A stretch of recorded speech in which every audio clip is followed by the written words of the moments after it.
I had been on the bench long enough to know the difference between arrogance, fear, and real danger. Fear trembles. Arrogance talks too much. Real danger walks into a courtroom believing the room already belongs to it. That Tuesday morning, when the case of the City of Providence versus Mayor Richard Sterling was called, I knew within seconds which one I was looking at. This was not a man nervous about traffic charges. This was a man who believed the law was a prop, the court was a formality, and everyone in the room was there to participate in a performance whose ending had already been written in his favor. Let me tell you something. I have seen wealthy people.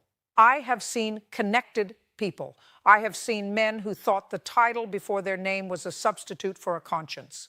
But I'd never before watched a sitting mayor step into a courtroom and carry himself as if the city charter had been rewritten to place him personally above every traffic light, every police officer, every frightened pedestrian, and every child who crosses a school-zone street. He was 64 years old, silver-haired, polished, expensive from head to toe, and so drenched in his own importance that he looked less like a public servant and more like a man arriving to inspect property he thought he owned. The charges were not trivial. On the night of September 12th, at approximately 1:15 in the morning, Richard Sterling's black SUV was clocked at 85 miles per hour in a residential school zone marked 20. He blew through 3 red lights, nearly crushed a delivery van, and forced 2 patrol units into a dangerous stop pattern before an officer could finally box him in. When he rolled down the window, he did not offer an explanation. He did not ask whether anyone had been hurt. He blew cigar smoke into the face of a young officer and handed over his gold mayoral pin as though it were a diplomatic passport. That officer, Sarah Jenkins, was standing in the courtroom that day, and I want you to remember her name, because while the mayor was busy announcing himself to the world, she was the one doing her job. She stopped a speeding vehicle in a school zone in the middle of the night, driven by a man who had spent 12 years convincing the public that he was the city's indispensable guardian. She had every reason to hesitate and didn't. That matters. The courtroom was packed. Cameras, investigators, political aides, reporters who had already typed 3 versions of the story, depending on how they expected the morning to go. There is a particular smell that comes with expensive influence. It is not perfume or cologne. It is the smell of people who are used to having doors opened for them before they touch the handle. It was all over that room. When I asked the defendant how he pleaded, he did not answer like a defendant. He leaned, smirked, and addressed me as though we were 2 executives discussing a budget problem. He told me we should not waste the taxpayers' time. He reminded me, in front of God and everyone, that he had built the city, funded the court, and thought it was time for us to have a real talk about who was really in charge. Then, when I asked him to be clear for the record, he said the words that changed the temperature in that courtroom by 10 degrees. He said he owned the city. No, he did not whisper it. He did not try to dress it up. He said it out loud because men like that spend so long being indulged that eventually they stop hearing themselves. They think corruption is competence. They think intimidation is leadership. They think a title makes them the exception to every rule ordinary people are expected to live by. That is how public office curdles into entitlement. I had the body camera footage played. Everyone saw the same thing. The SUV flying through the zone, the lights, the stop, the officer at the window, the mayor threatening her career, telling her she was lucky he did not have her fired on the spot, telling her to go back to the station and tell her captain that Richard Sterling was moving. He was not embarrassed by the footage. He was irritated by it. That is the hallmark of a person who does not think the conduct is the problem. He thinks the problem is that someone documented it. Then I called a witness who had no political staff, no security detail, and no interest in theatrics. Martha Gable, late 70s, wooden cane, 45 years in the same house near that school zone. On the night in question, she had been walking her dog near the crosswalk when the mayor's vehicle tore past at a speed so reckless it nearly knocked her off balance. She came forward slowly and spoke plainly. She said she heard the engine first. She said she did not think a car could move that fast on their street. She said the vehicle came so close she could feel the rush of air. And then she looked at the mayor and told him she had voted for him 3 times and realized that night she was not a citizen to him, only an obstacle. You want to know what kind of person Richard Sterling was at that moment? He leaned toward his lawyer and muttered, loud enough for the front row to hear, whether this was really necessary and whether we were now litigating a dog being scared. That was the point at which any remaining pretense fell apart. A decent person would have lowered his eyes. A clever person would have faked remorse. He did neither. He revealed himself instead.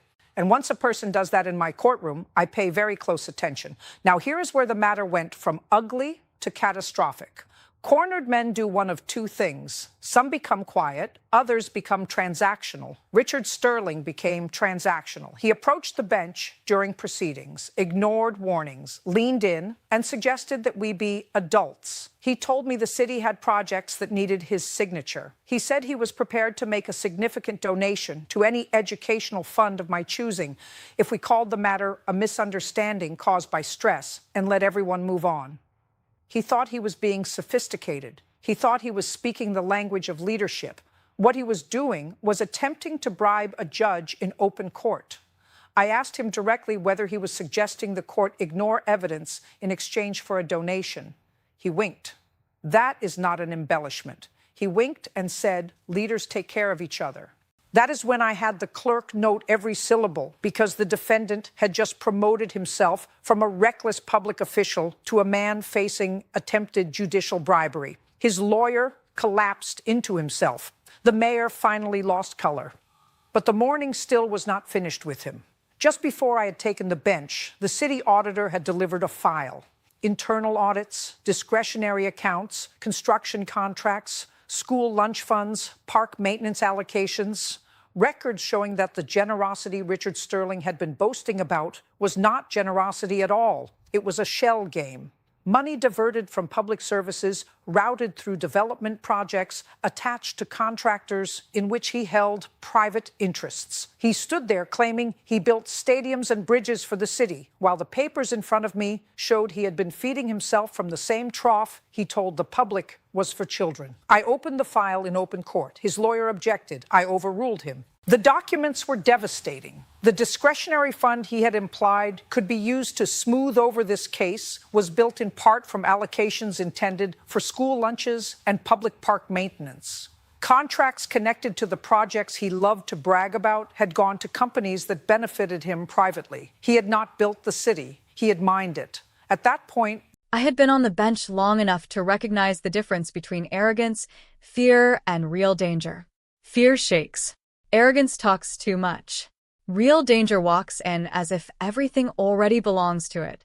That Tuesday morning, when the case of the City of Providence versus Mayor Richard Sterling was called, I knew within seconds what I was dealing with. This was not a man worried about traffic charges. This was a man who believed the law was just a prop, the courtroom a formality, and everyone present part of a performance already decided in his favor. I've seen wealthy people. I've seen powerful people. I've seen men who thought their title replaced their conscience. But I had never seen a sitting mayor behave as though the entire city existed beneath him, its laws, its people, even its children crossing school streets. He was 64, polished, expensive, and so full of self-importance he looked less like a public servant and more like someone inspecting his own property. The charges were serious. At 1:15 a.m., his SUV was clocked at 85 miles per hour in a 20 miles per hour school zone. He ran 3 red lights, nearly hit a delivery van, and forced officers into a dangerous stop before they boxed him in. When stopped, he didn't apologize or ask if anyone was hurt. He blew cigar smoke at the officer and flashed his mayoral pin like it gave him immunity. That officer, Sarah Jenkins, stood in my courtroom that day. While he announced his status, she had simply done her job, stopping a reckless driver in a school zone. That matters. The courtroom was packed, media, officials, aides, all waiting to see how it would unfold. There's a certain presence that comes with influence. Not a smell, but a feeling. People used to doors opening before they touched them. It filled the room. When I asked for his plea, he didn't answer like a defendant. He leaned in, smirking, as if we were negotiating something. He said we shouldn't waste time, and reminded me he had built the city and funded the court. Then he said it plainly, he owned the city. Not quietly, not carefully, out loud. That's what happens when someone is indulged for too long. They stop hearing themselves. They start confusing corruption with competence, intimidation with leadership, and power with exemption. I had the body cam footage played. It showed everything: the speed, the lights, the stop, the threats. He wasn't embarrassed. He was annoyed it had been recorded. That tells you everything. Then came Martha Gable, a woman in her late 70s who had lived near that school zone for decades. That night, she had been walking her dog when his vehicle tore past her so fast it nearly knocked her off balance. She spoke simply, said she had voted for him 3 times, said that in that moment, she realized she wasn't a citizen to him, just an obstacle. He responded by asking his lawyer, loud enough to hear, whether we were seriously discussing a frightened dog. At that point, whatever mask he had left fell away. Then it got worse. During proceedings, he approached the bench, ignored warnings, and suggested we be adults. He hinted at donations, projects, influence, offering to make things go away in exchange for cooperation. In plain terms, he attempted to bribe the court. When I asked directly if that's what he was doing, he winked and said, "Leaders take care of each other." Every word was recorded. His lawyer realized the situation instantly. The mayor didn't, at least not until it was too late. Then came the final blow. Just before the session, the city auditor had delivered a file. Inside were records, misused funds, diverted resources, contracts tied to his own interests. Money meant for school lunches and public services had been redirected. He hadn't built the city. He had been draining it. I opened the file in court. The objections were overruled. The evidence was clear.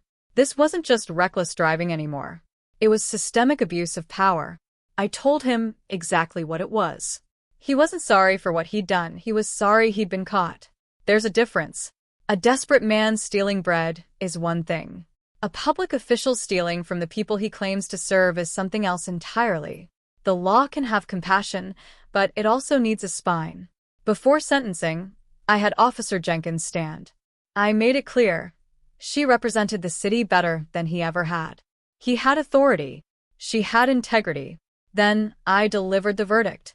Guilty on all counts: reckless endangerment, felony speeding, abuse of office, attempted bribery. Maximum custodial sentence. Heavy fines. Authority suspended. Financial records referred for federal investigation. No leniency. No theatrics. Just consequences. When the cuffs went on, the room didn't erupt. It went silent. Not shocked, reset. People weren't celebrating. They were watching the law function the way it's supposed to. And that matters more than anything. Because corruption survives on myth, the idea that some people are untouchable. That power excuses behavior. That success justifies abuse. It doesn't. That day wasn't about one man falling. It was about a line being drawn. Martha Gable later wrote that she had felt invisible in her own neighborhood for years. That hearing reminded her she wasn't. That matters. Officer Jenkins was later recommended for commendation. That matters too. Because systems don't restore trust, people do. Individuals who refuse to bend when it's easier to look away. The lesson isn't that all leaders are corrupt. It's simpler than that. Public office is not ownership. It's responsibility. The roads don't belong to the mayor. The law doesn't bend for titles. And the city doesn't belong to one man. It belongs to its people. Richard Sterling forgot that. And in that courtroom he was reminded. Power is temporary. Records are permanent. And justice only works when no one gets special rules.